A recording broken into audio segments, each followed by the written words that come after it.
ఈ నా ఈ 4 సంవత్సరాలు ప్రజలకు ఏదైనా మేలు జరిగింది అనుకుంటే, మంచి జరిగింది అనుకుంటే,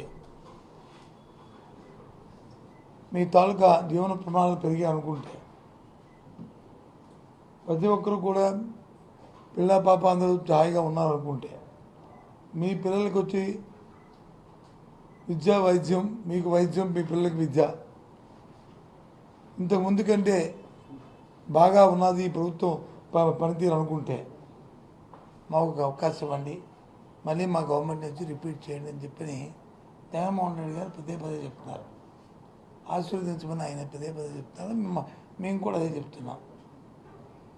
ఊరిక ఎందుకు మీరు మాట్లాడుతున్నారో అర్థం అవ్వట్లేదు. అనొచ్చు కదా, ఇగో ఇది లోపం ఉంది, ఇది లోపం ఉంది, ఇది లోపం ఉంది అంటే. ఇప్పుడు నేను చెప్పిన 10 అంశాల్లో ఏది లోపం ఉంది, ఏది అందట్లేదు, ఏది చేయట్లేదు,